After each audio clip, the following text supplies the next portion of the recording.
this recording is actually perfectly aligned with what I think and what I feel about feminism. So I'm gonna play it now.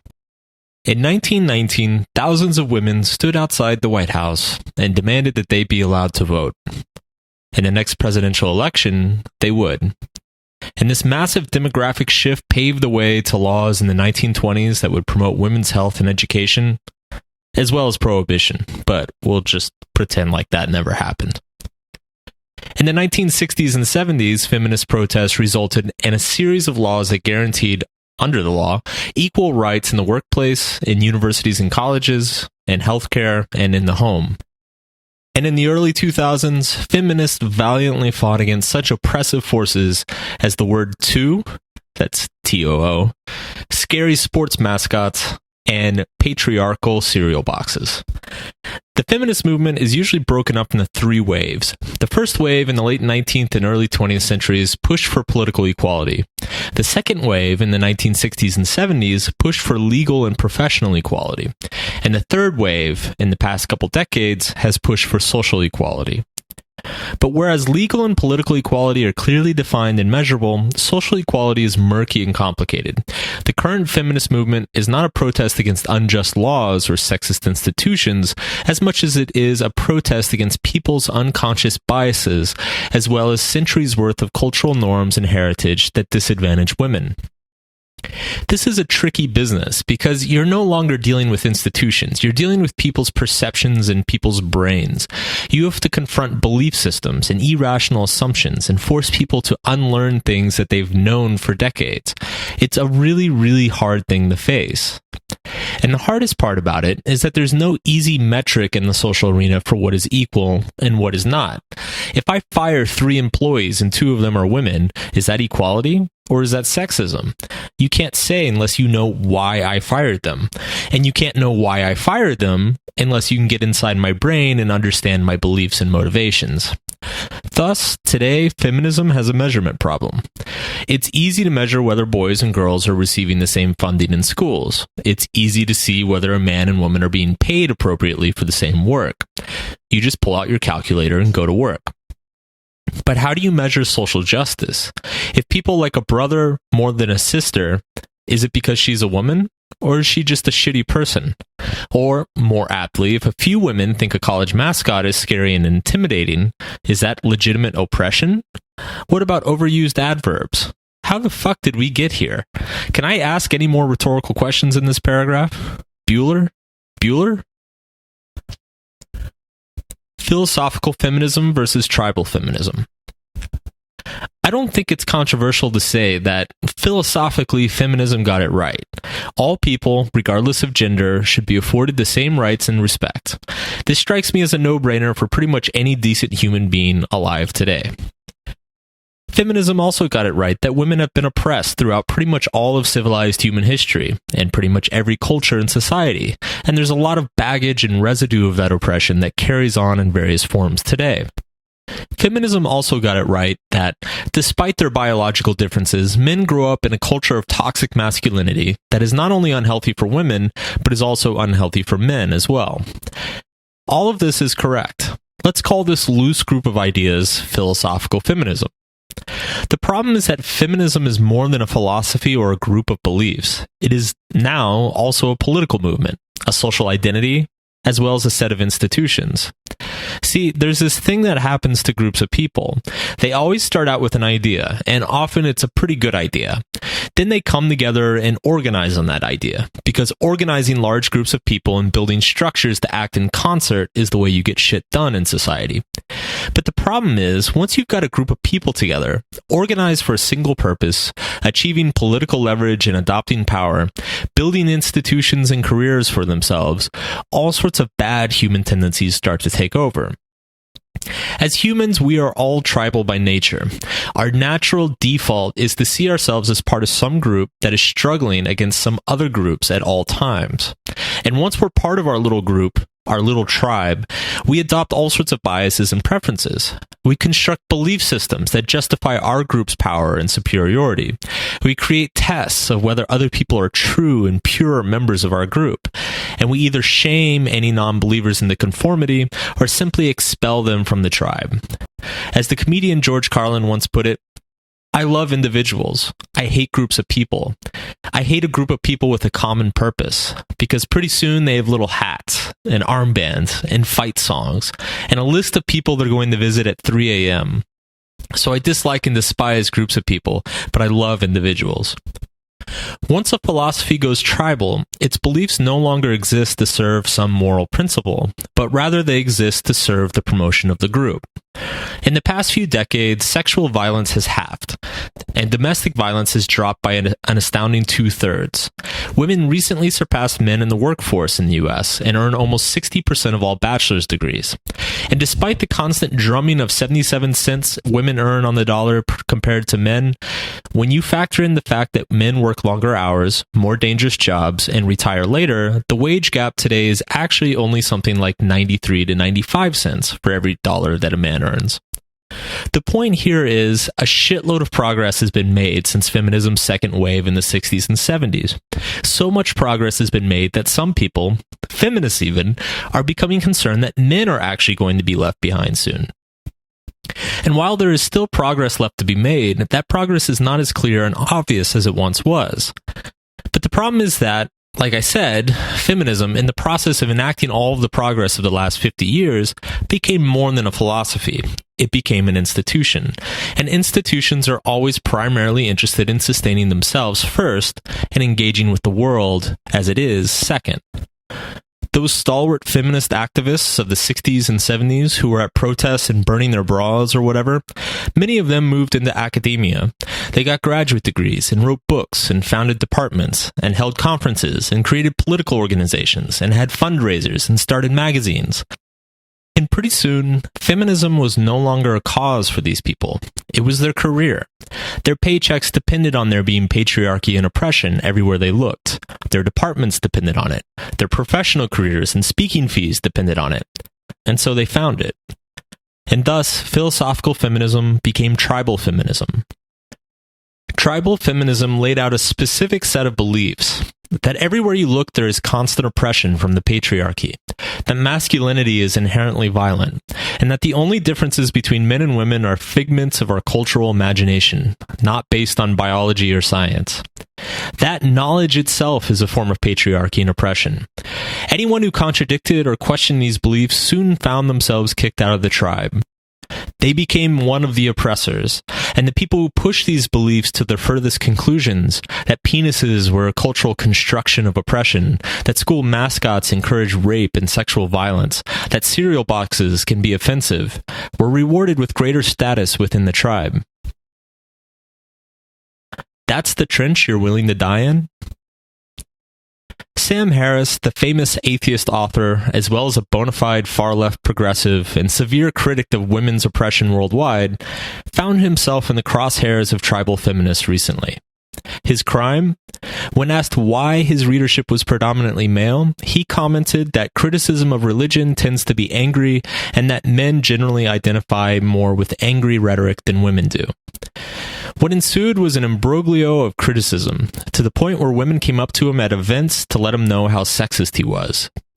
Now, I love Sam Harris, but he's got kind of a thin skin, and a really bad habit of unpacking every criticism he receives and spending way too much time trying to explain why it's unfair or misrepresentative of his ideas. But on his podcast response to this particular situation, he made a comment about tribal feminists that struck me, and I'm paraphrasing here because I'm too lazy to go find it. Is this really the cause of your generation? Safe spaces and trigger warnings and microaggressions? That's the trench you're willing to die in? Previous generations of feminists were willing to die in the trenches of getting women the right to vote, to go to college, to have an equal education, for protection from domestic violence and workplace discrimination and equal pay and fair divorce laws.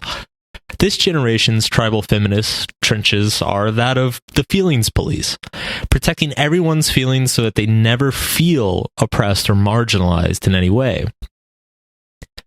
There's that overused Gandhi quote, "Be the change you wish to see in the world." Previous generations of feminists were the change they desired. They got out and protested and voted. They went to the schools and got the degrees and took the jobs. Yet, today, tribal feminists are more interested in enforcing thoughts and perceptions about women rather than actually becoming the women they wish others to see. The way you destroy stereotypes is by being a contradiction of that stereotype. The way you change minds is you demonstrate how people are wrong through your actions. Women now make up almost 60% of college graduates, yet they still only constitute 20% of STEM professions, which make much more money, it so happens. You want more women in math and science? Be a woman who pursues math and science. You want more women as CEOs and winning at business? Go start a business. You want more women in politics? Run for office. These are the real activists today. This is where real progress happens. This is the trench today's feminists should be fighting in, yet the data and tweet storms suggest that they're not. For centuries, women were marginalized and discounted by men. One of the many stereotypes that men ascribed to women when doing this was that women were overly concerned with their feelings and the way others perceive them. Yet it is this same cliched behavior that tribal feminists have fallen back into. And thus, as with many philosophies taken to their political extreme, tribal feminism has come to contradict many of the very premises philosophical feminism was built upon. Tribal feminists, in the name of fighting shame and oppression, shame and oppress views that contradict their own. And once your philosophy is inverted upon itself, it becomes corrupt. Just like the old communist societies of the 20th century. Once you set out to provide perfect equality for everybody, you achieve the exact opposite. What was once progressive becomes regressive. You become so busy policing people's thoughts and opinions that you lose track of what actually matters. Yeah, we had feminism. It was a much needed thing. It brought about a lot of good. But the people who championed it, especially in like the 60s or whatever, they then turned it into a career, like something to make money of. And to sustain themselves and like making a living off this, they're basically inventing oppression against women in one way of, or at least, you know, making issues that are not really that big in the scheme of things as the focus instead of, I don't know, evolving or something else. But yeah, continuing this divisiveness over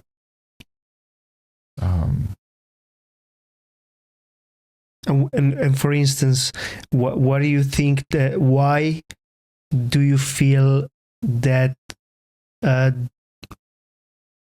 what actually are the things that are involving this type of actions that tribal feminism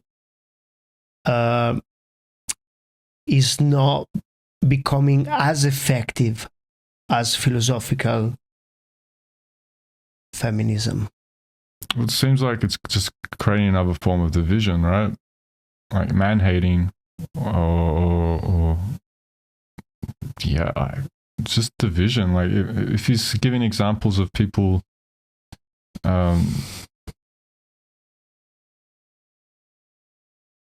making, like putting a lot of effort into topics such as microaggression, right? Which compared to, say, you know, giving women the right to vote, like this, it's like worlds apart in terms of impact on the world. Like what is a microaggression? Like but also you have to say that when it comes to microaggression, I think that every one of us as a humans has his own, or its own psyche. So we are very different in the way that we are dealing with actions and things that are happening in our life.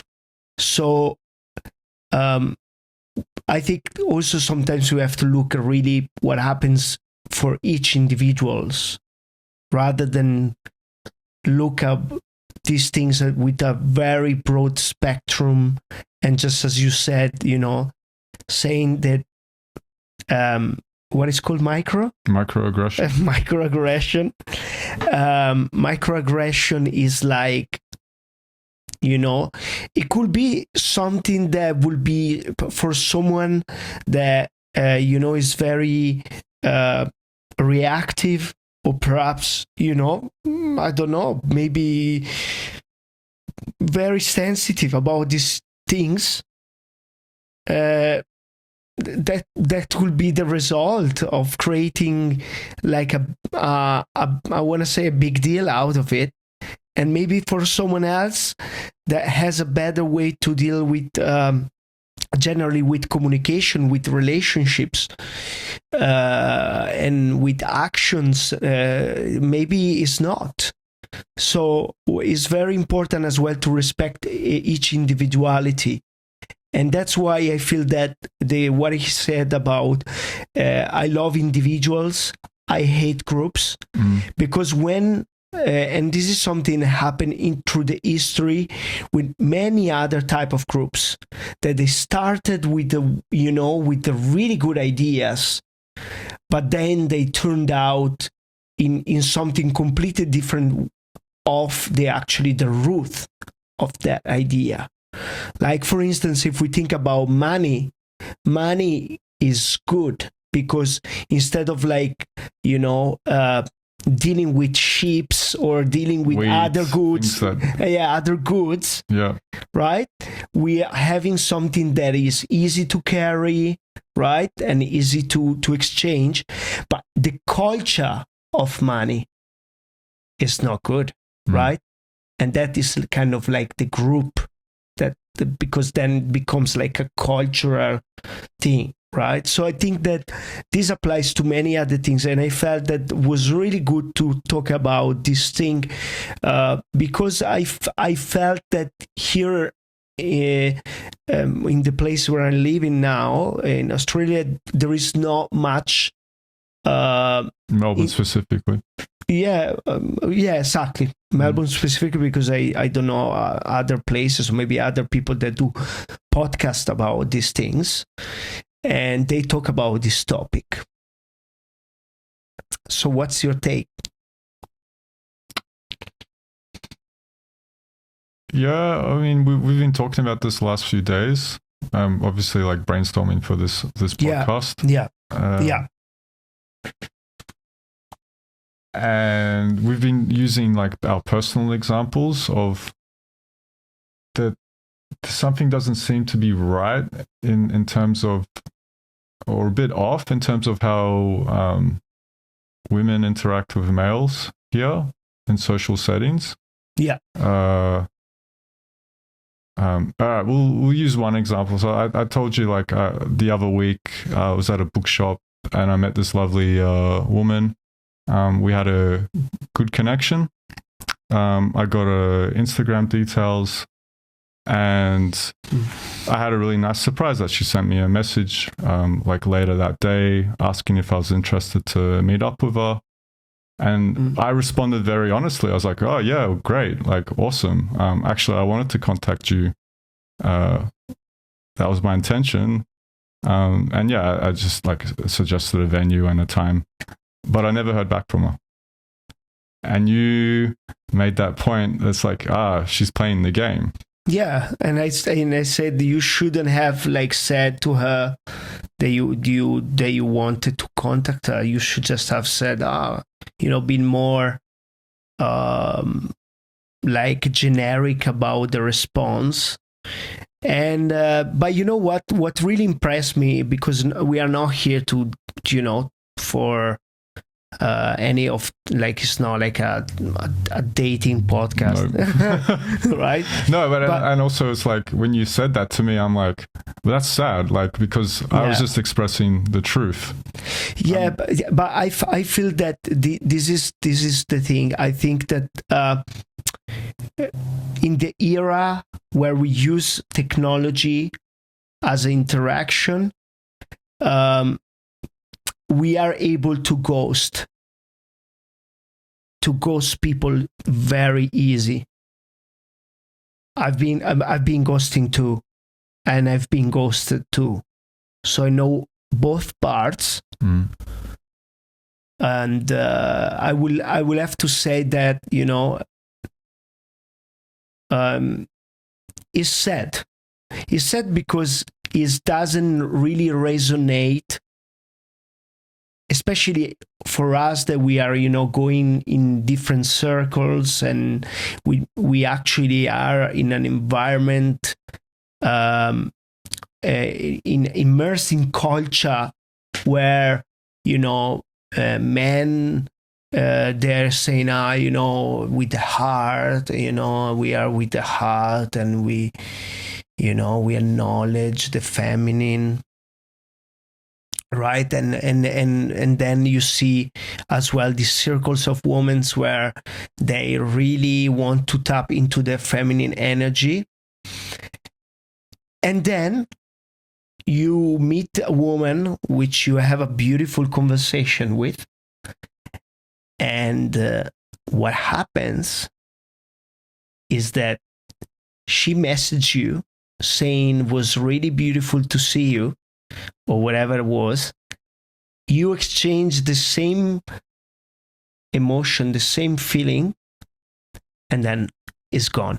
Of course, you know, you don't never know what happens with this woman. You don't know her psyche. You don't know many things about her life, and that's something. Could be anything. So we're this is just speculation at the end of the day. Yeah, and I can tell you the same thing happened to me. I was like, I can say directly, I was in a static dance, and basically I was like dancing, and I was really like in the flow, and I met this girl, man. It was like so beautiful, and I really liked the way that she was dancing. And I went there very respectfully, you know, and I said, you know, I feel like it's such an honor to share this space with a goddess like you.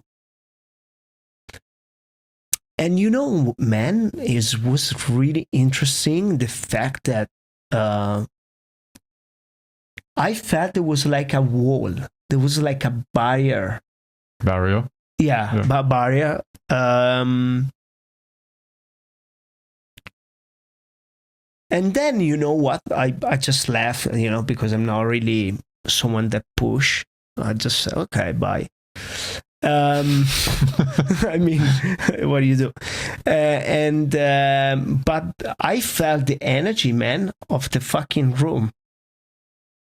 It was like I felt that really women are really able to connect to each other, and I felt that, I saw that with my eyes.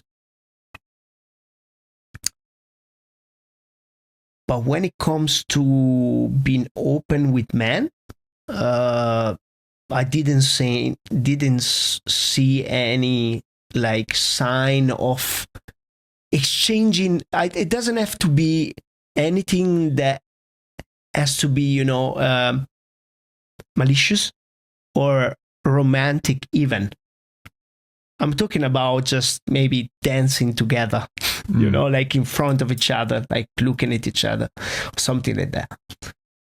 I, you know, we were like maybe 7 or 8 men into the room, and 42, 43 women.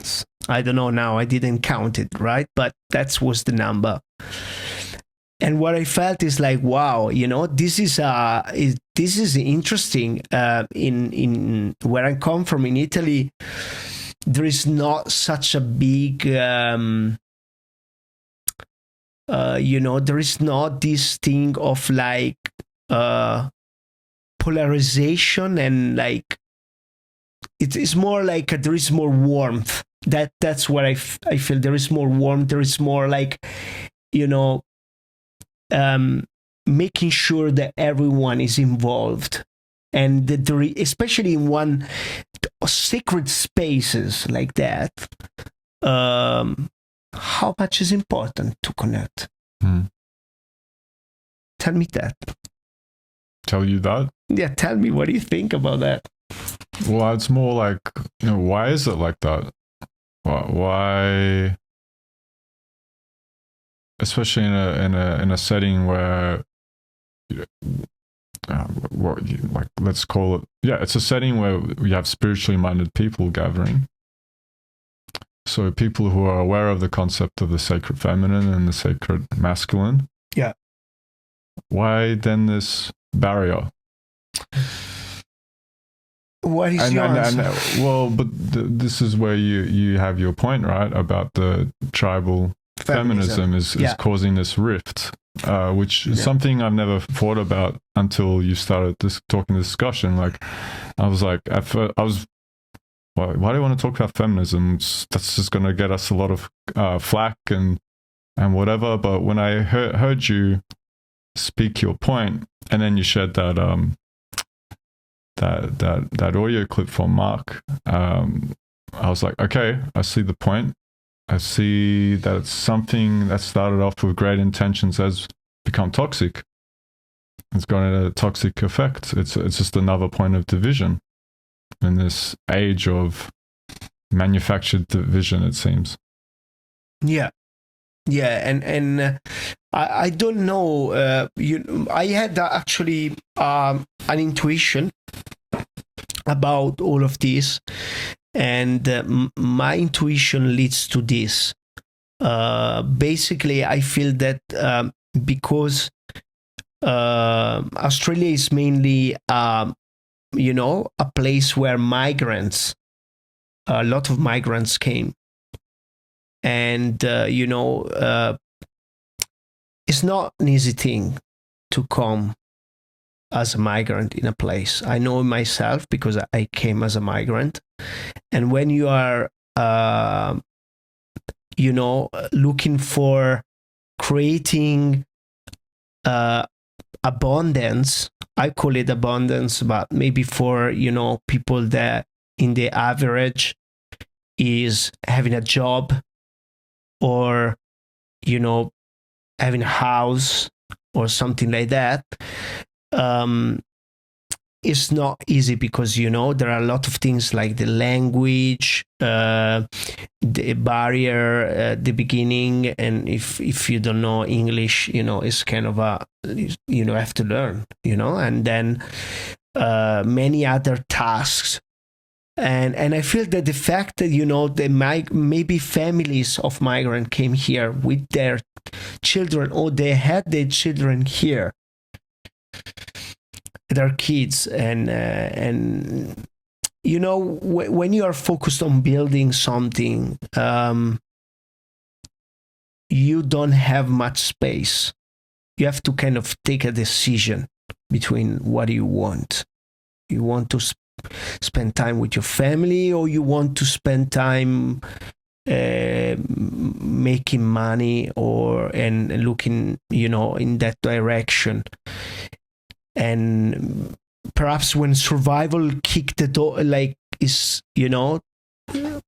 pressing the doorbell, and in certain time of the history, we saw that, that there have been challenging time, how people react into families and environments like that lead me to the idea that perhaps there have been many families where probably dysfunctional families, and that example of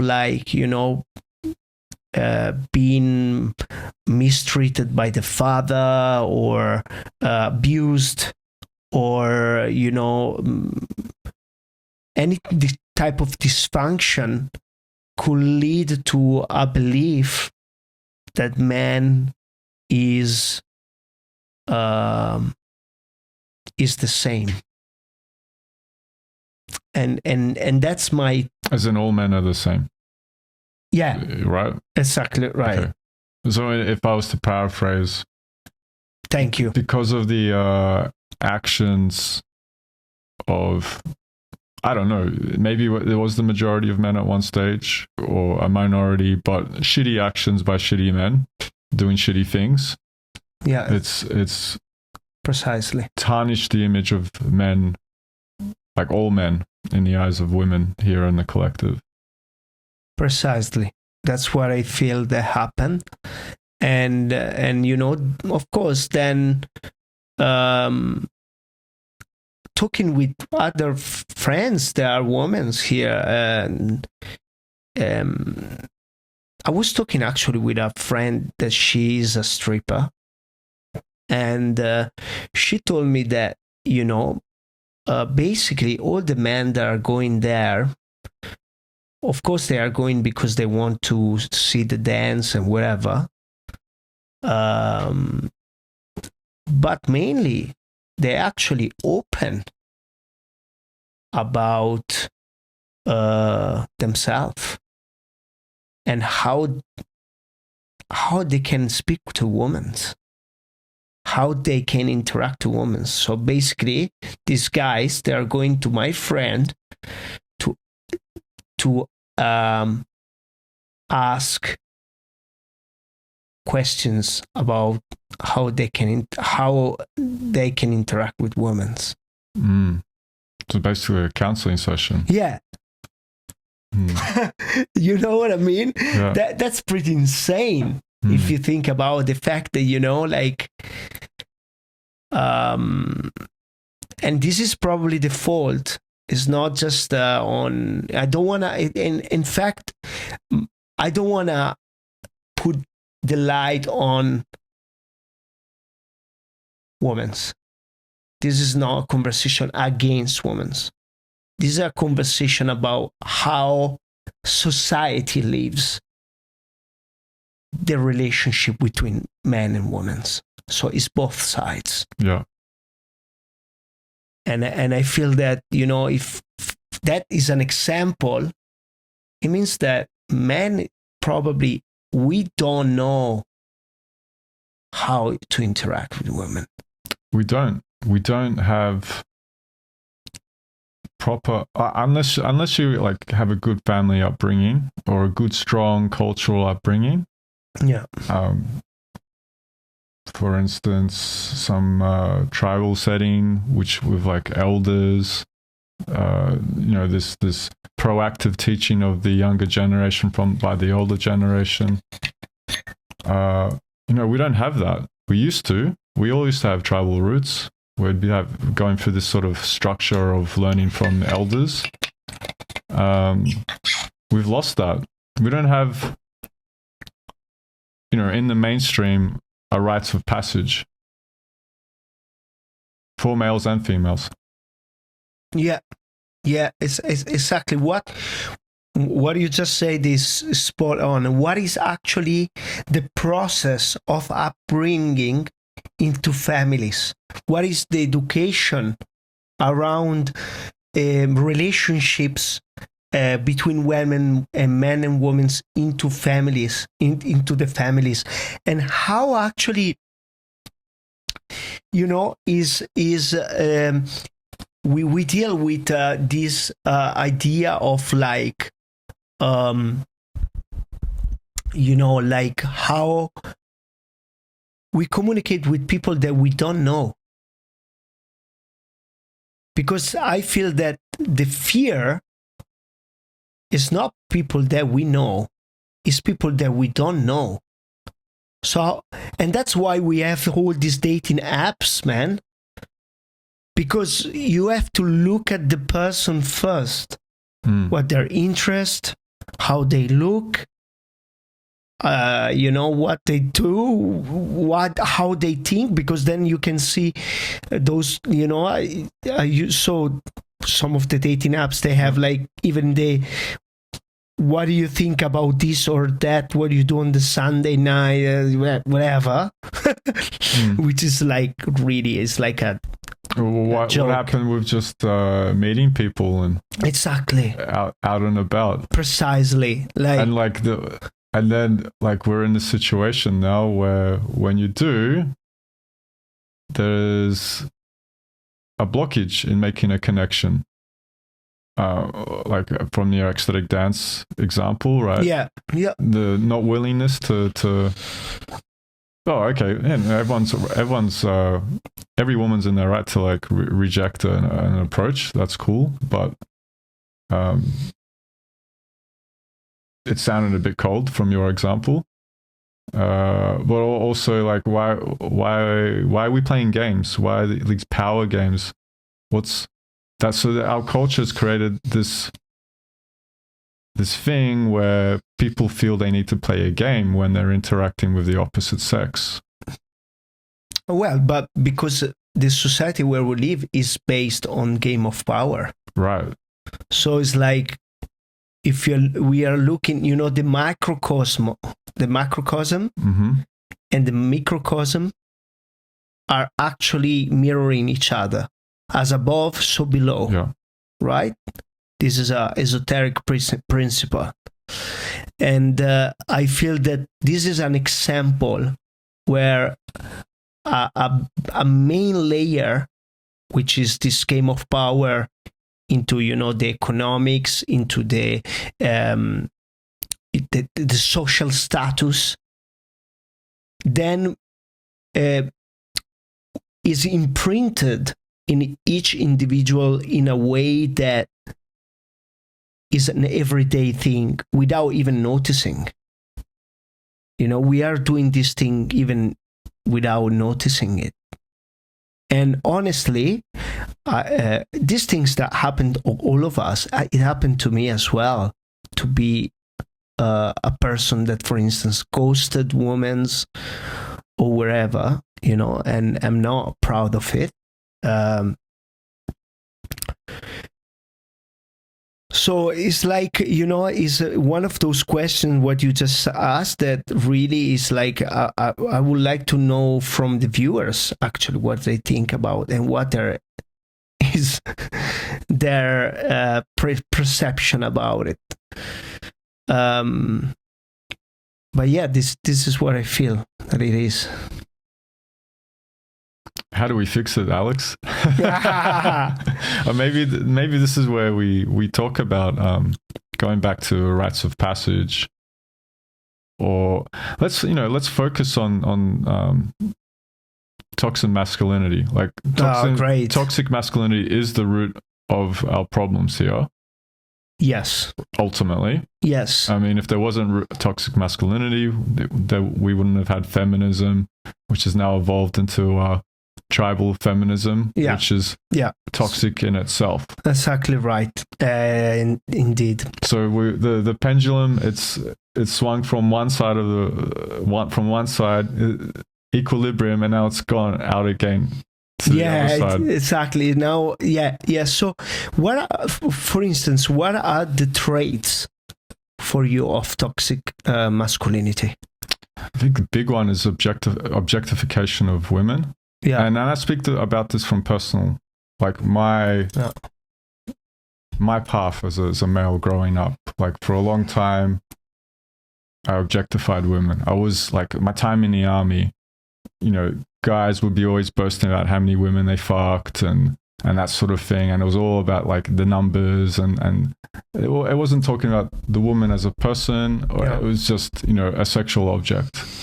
And that's big. That's like also my experience in high school and, university, these early days as a youngster. It's pretty common, right? Well, at least that for me, that was like very common to see, act that way. Yesterday, we were talking about Silvio Berlusconi. Yes. I don't know if everyone knows who is this guy, but Silvio Berlusconi was one of the prime minister of Italy. And this guy had like a huge villa in Milan, and he was doing bunga bunga, which was like basically a party. A sex party where all these famous showgirls and people that really wanted to become part of because Silvio Berlusconi as well was owning TV shows and actually TV channels and stuff like that. And basically, what I was explaining to you is that the problem itself is like the Ouroboros. You know what is the Ouroboros? Mm-hmm. You know, is the snake. The snake eating itself. It's this one. I don't know if you can see, but is this? It's like the snakes that is in an infinity symbol, and it's eating itself. Exactly. And I feel that this is an example. The problem itself is not Berlusconi that creates that environment, but it's people that are accepting to go to that environment to then become objectified. So I think the problem itself, and in this, I said I'm telling that objectification comes from a man, but then is accepted because there is a gain behind it, a monetary gain, a social status gain, a gain in social status. And and so on, then becomes something that is, becoming part of the culture of how. So I think the problem is really in both sides, who is accepting and who is proposing. So man is proposing, women are accepting. We are in the same deal. We are actually doing the same deal because the person that accept at the end of the day then, could be also like victims. And this is like another scenario where actually women are objectified without consent. Yeah. Right? This is another situation. But we stay with the fact that they consent at the Berlusconi's parties. Yeah, whatever it is, you want to do an ad, right? You want to show your body because you want to promote a brand. Mm-hmm. You accept to do that. Mm-hmm. The same thing. Right, OnlyFans as well. OnlyFans. Exactly. We talk about as well the fact of porn. The porn is not the problem. It's not the industry. The problem is the people in the industry. It's the people that creates the industry, that creates the trends of the industry. Because this is my view, and of course everyone can have his own. But I think that, it's like Coca-Cola. So I'm not sponsoring any brand in this podcast. But Coca-Cola was born as a medicine. At first, it was like a digestive medicine.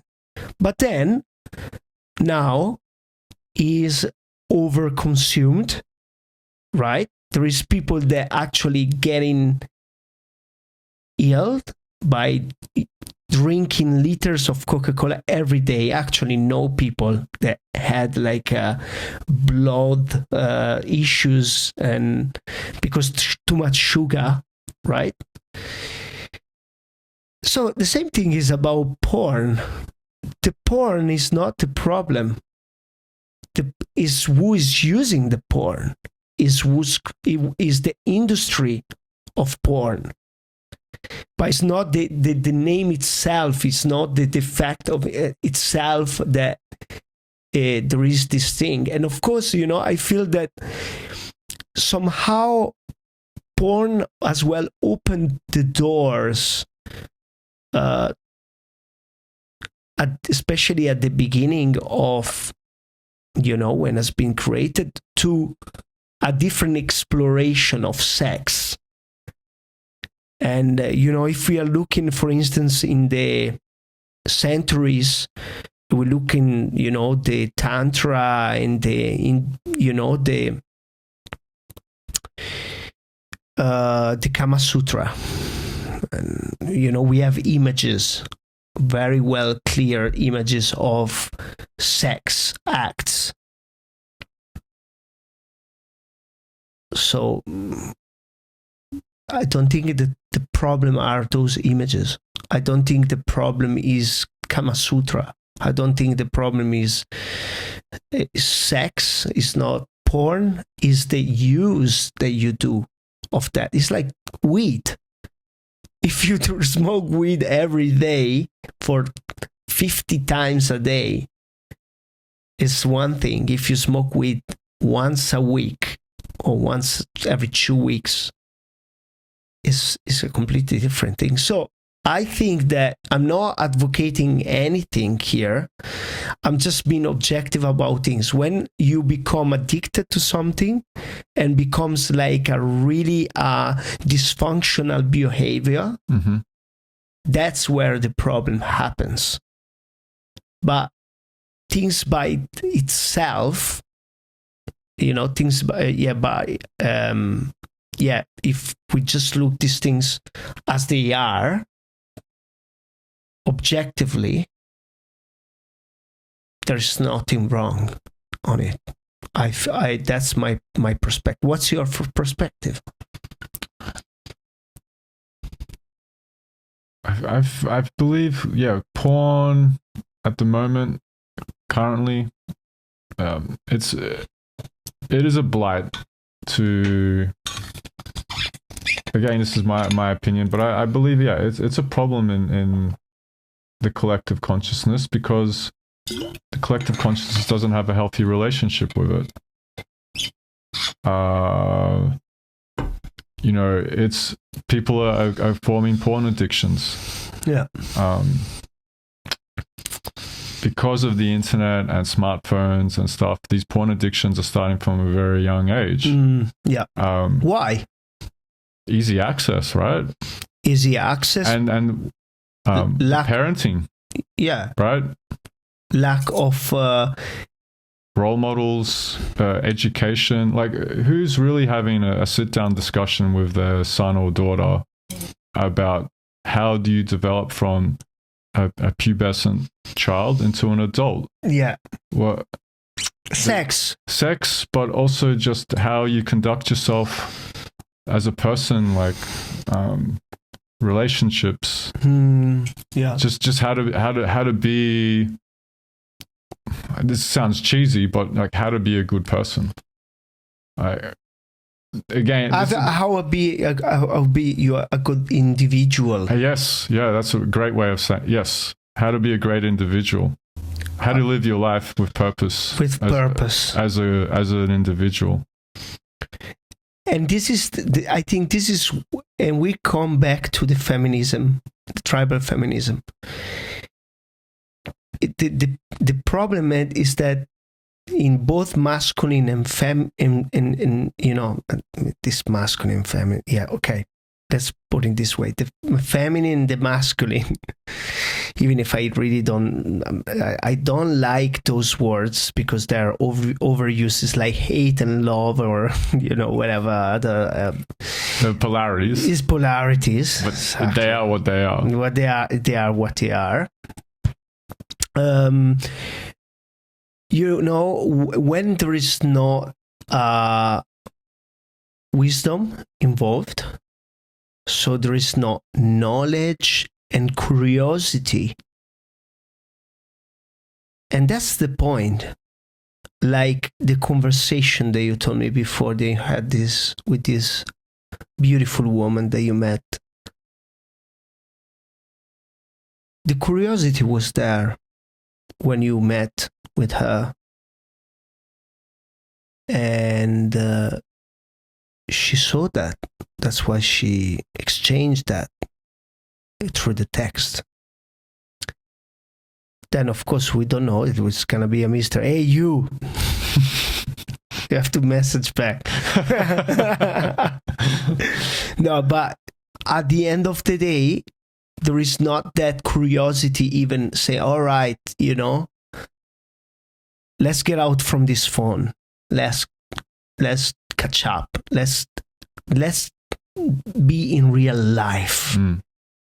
No, it was taken over by the corruption of this power play, right? Which is a power like what you were play. saying, as above, so below. We live in a society which is dictated by power structures, power games. Yeah. And it trickles down into these one-on-one interactions as individuals. Yeah, man. Is kind of not just disappointing. It's also like, where these things are going. I mean, where we are heading with this. What is the purpose of using toxic masculinity, so being, as you said before, objectifying women and, being mean to women and being unrespectful to women, and violent to women. Exactly, violent to women. Yeah, exactly.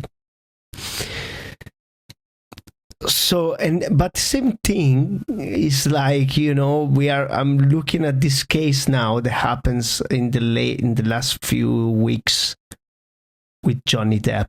Right.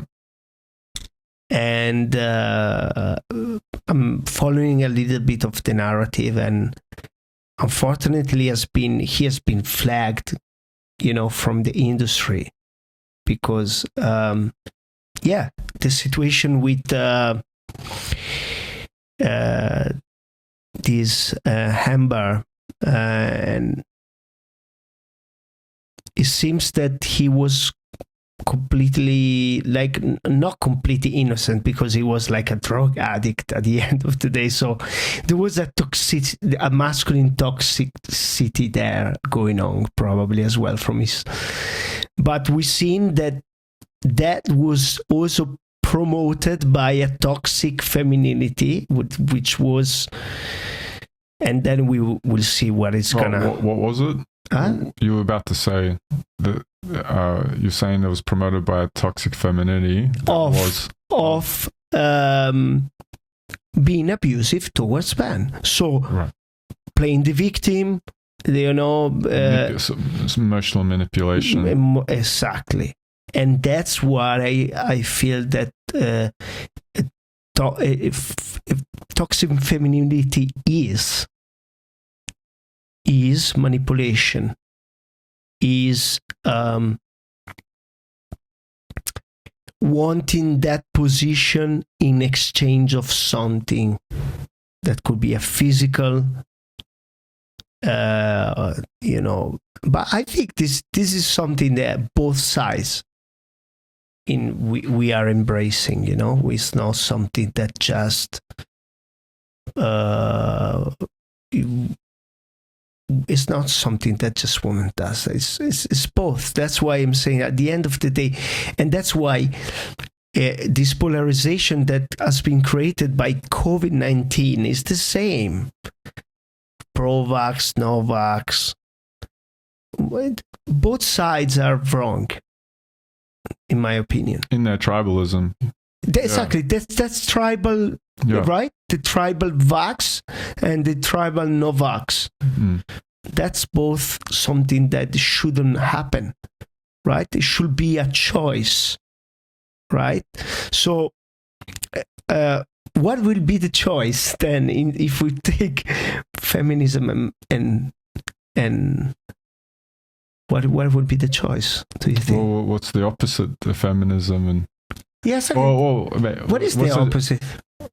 What's the choice between patriarchy and matriarchy?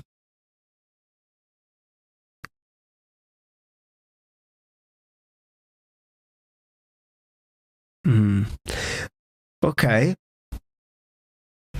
Well, Australia is a matriarchal society. Yeah.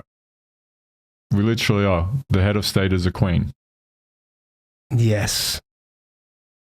And the way that Australia treat their citizen is like a mama state, right? It's called mother state? Nanny state. Yeah. So you see perfectly here the example of the fact that then the citizens are dependent from this. They become dependent, not independent from the government. And this is the thing. I think that at the end of the day, it's more about independence. Every individual should be independent without creating groups advocating something that then becomes like, you know, like militia. A militia. It's called like that? Militant. Yeah, what is militant is the person. What is the group? It's militia, no? How you say? Oh, militant groups. Militant groups, okay. Yeah. Like it's a group, you know. They have some thought, but they enforce it with violence or aggression. Yeah, and the problem is that sometimes aggression becomes passive aggression. Passive aggression is worse than aggression sometimes, because is inside, instead of becoming something that go outside, and so is actually expressing, even if it's so bad, is actually eating people inside, right? And becomes like not talking, no communication, becoming, you know, very dark. It's darkness, you know. So I feel that this is the thing. Communication between men and women will be like about expressing with responsibility, the ability to respond and to recognize the other person, to look in the eyes, to listen the words with reverence. And that's what I feel. I actually have reverence towards women. You know, I want to, if I can use this word, even if it's like a bit, you know, too far, I like to penetrate women with reverence, because I love, you know, I love the energy. And that, imagine a society of reverence between each other, where people are feeling this reverence between, you know, this curiosity, this drive. Is it because we lost that? We lost this curiosity, we lost with this reverence, we lost this passion. What is the passion? You know, the passion is the drive that give us the ability to achieve everything we want in life, and write beautiful poems and books, and drawing beautiful paintings and art, and, you know, name it, you name it. Where is the passion? Where is the passion, do you think is? Where is?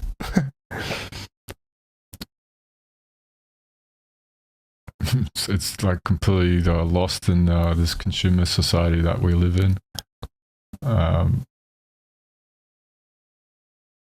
Very few of us are studying this topic, are teaching ourselves about it. Like we talked about in the past, the book, The Way of the Superior Man. Yeah, beautiful book. Great read for men and women. Yeah. It's a great read for a woman to understand the male perspective. Yeah. And I was recommended by this book by a female friend who she got her boyfriend onto it, but she was also like getting all of her friends to read it. And again, it comes back to that situation. Like this book talks about, you know, the male, the masculine. He lives for his purpose. He strives for that. That's been, you know, true to himself. And by doing that, he creates an environment where the feminine feels safe to express herself and to surrender. But this is the thing, brother. This is the thing. Are we actually truthful to ourselves as a man? Are we actually creating the things that we want in our life? Are the purpose that we want actually appearing in our life? We actually doing action to create that? Well, no, like if you look around, no, most people are fucking living an illusion, right? They're not really living the true life they want. Yeah, it's exactly right. The people who are living trying to live the life they want to live are the artists. But we know as artists, we are the fucking minority. Like, yeah. Yes, exactly. And also, you know, entrepreneurs and you know, business owners and you name it, because I think that there is a lot of creativity involved in that too. And I would call them artists too. Artists, exactly. If you're creating something original, you're an artist. You're creating something that hasn't existed before. Precisely. So, and this is the question. I think it's for both sides.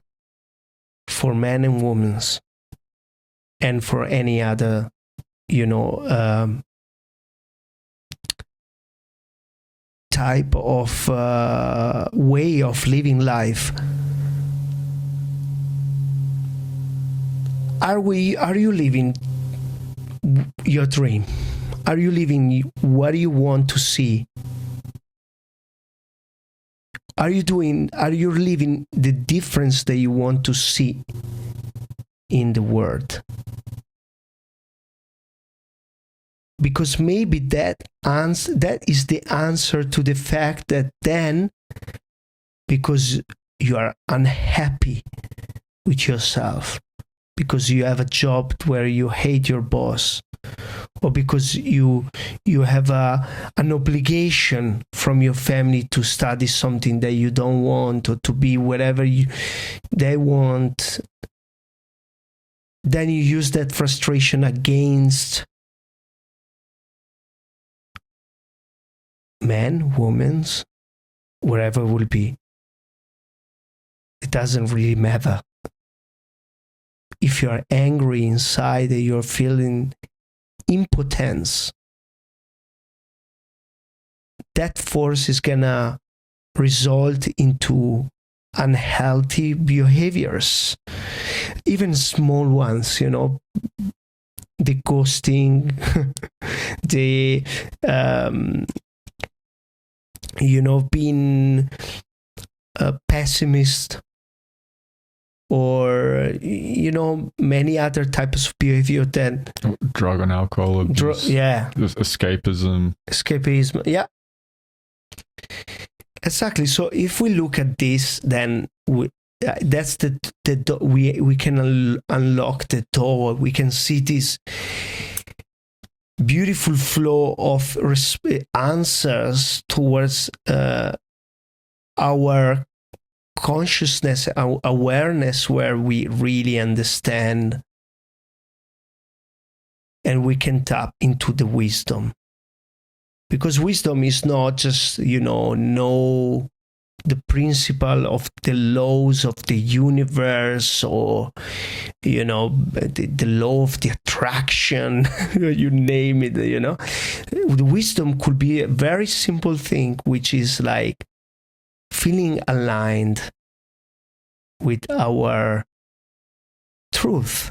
That could be something very simple, could be something like a dream, a big dream, to change the world and change the architecture, change the, the way people live in their, wherever.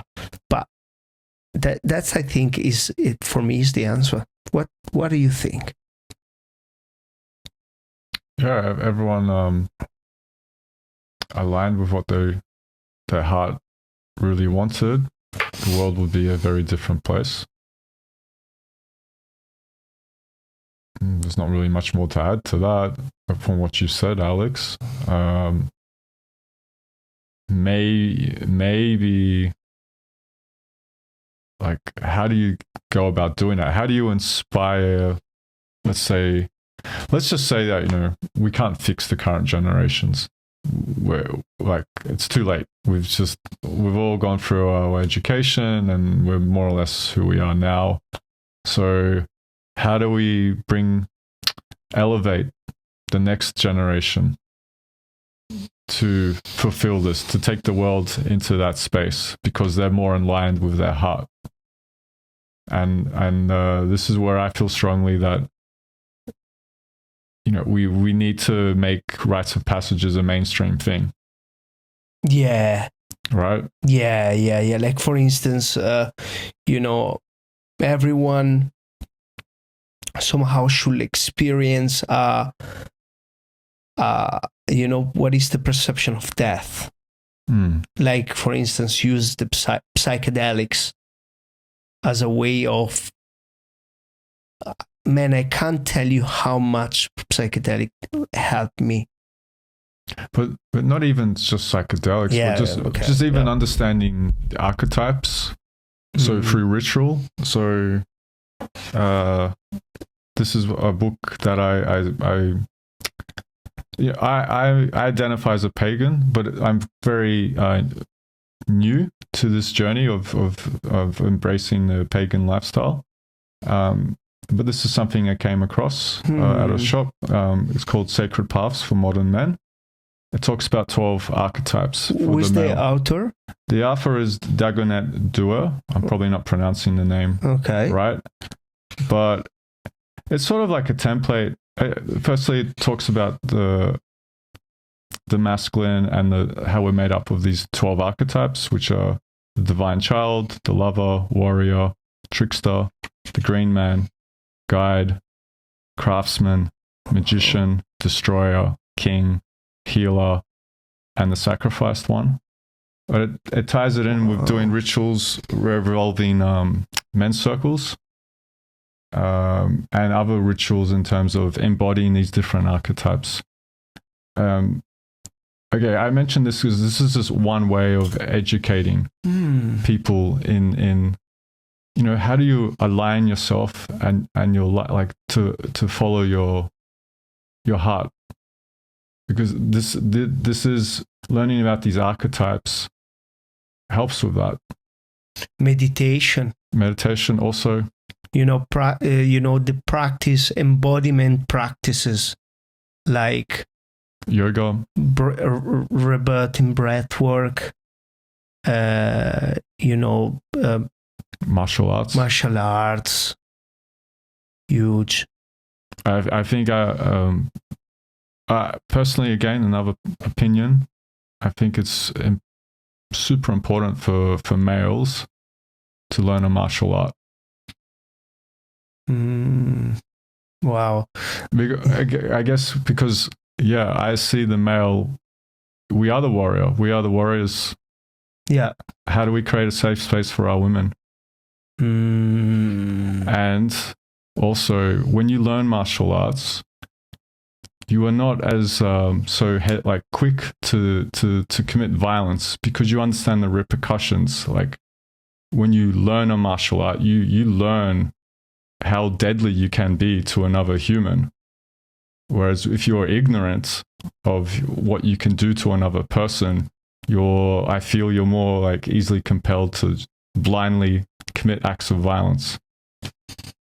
Yeah, it's because there is less reaction. And also, like, the fact is, like, if you were in a society where you knew everyone knew martial arts, you're not just gonna start bullying people and stuff, because there's a repercussion. It's almost like if everyone was armed with a weapon. Yeah. Also, there is sense. Which it used to be like that, right? Like, before the Europeans came here to this continent, it was a very common thing. Like, most men had a weapon. Yeah. And all tribal societies, right? Like, how do you hunt without your weapon? Yeah. But also, how do you defend yourself? And it was used with responsibility. Yep, of course. And that's what is, I think, because I've been practicing as well karate and kung fu. Now I'm not practicing anymore. I'm more like in meditation and more like still practices, breath work. As well, but what I learned is that really how much you have to own your body and understand the micro movements, that go to the next movement. It's like insane the way that and that creates a more self-awareness and less reaction. Yes. And that's wisdom. Yeah. Right? Because when you become self-aware and there is not reaction, that's where you have understanding about the environment, understanding about, intuition as well. And it's beautiful what you said. And what do you learn about that book? What is your learning experience? How little I know. Okay. That there is a lot more. Well, the main thing I got from that book is like how it's inspired me to get involved with men's circles again. So I've been in, like, I've participated in men's circles before. Yeah. But they were quite how would you describe it?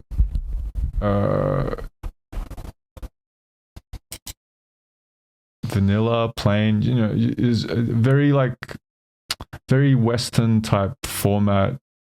Yeah, exactly. Like you put you go into the men's circle. There are certain rules. You shouldn't ask or like have. What was that? You shouldn't say anything about what people. You shouldn't give advice. Right. You have to speak from your own truth. Yes. Just like the ones I was involved in. Yeah. Yeah. Which is good. It's good advice. Yeah. Yeah. But from the book, it takes it a step further in terms of you have a ritual around it. So you create a men's circle, and like everyone in that circle brings something of a significant meaning to create an altar with. And you do rituals, and different people in the circle, as part of the rituals, take on a different archetype, and it's all part of like this process of learning something through these different rituals. So there's like a ritual for like a young man starting off a journey, off the top of my head, but yeah, there are other ones involving all the different types of archetypes. The different archetypes are sort of things that come in handy in different parts of your life at different situations. Wow. And I feel that, that's what I noticed as well, that, and this is actually a compliment to women's. I feel the women they know better how to deal with themselves, with other women. Yeah, they've already been doing this work a long time. The women's circle is like a well-established thing. Yeah, men's circles is relatively new, but we have a lot of catching up to do, and it's still like not a mainstream thing, but like a men's circle should be a mainstream thing. Yeah. Right. So like it should be something that's happening in high school, primary school, in the community. To just being able to express. Yes. And to learn from each other. That I like from the men's circles I've been. That was the biggest benefit was hearing other men with their stories and me going, oh, I'm not alone in that situation. Oh, I recognize that. That was me 10 years ago, or whatever. Wow. Yeah. I'm not the only one going through this. Because we don't talk about our feelings. Well, not in this society. Well, look, I have to say that where the culture where I come from, I have 2 different backgrounds. So I speak 2 different languages as well. I speak Spanish fluently, and I speak Italian fluently. So I come from both Latin, and I have to say that we have in our culture more this way of like expressing ourselves with feelings, with emotions, and we do it with passion. We are famous for that, but at least we have this ability of like being open and at least resolve. I think when things are not resolved is the problem, of and this is not because I want to just be clear. This is not because I'm advocating Latin culture against English culture. This is not about it, because we have similar issues too. It's not really, every place in the world we will find something that confines. Because remember the last time in the first podcast we did, we said these words are not enough. The communication is not enough. It's not being evolved at the same pace of the technology. Yes. Right. We said this, and I think that's what happens into the world. We are, Or you could even say the rate of technology is increasing so quickly that we tend to forget about old methods that are very effective and stand the test of time. But we disregard them because it's not the latest and greatest in technology. Yeah, that exactly. Precisely. That's what I feel too. And what do you think we can? What is the take from this podcast? What is the? Men need to work on themselves, but not just men. Everyone needs to work on themselves, and we can work on ourselves by working together in our respective gender groups. But ideally, it would be great if we strive to working all together and elevating ourselves. Why does it have to be a men's circle? Why does it have to just be a women's circle? Wouldn't the ultimate aim, wouldn't there be wisdom to be found in being vulnerable with the opposite sex, with the polarity? And what is vulnerability for you? When you talk about your truths that are uncomfortable to speak with other people, that you're exposing your weaknesses or your shadow traits, shadow behaviors. Especially, generally I find we don't talk about our shadow traits with others.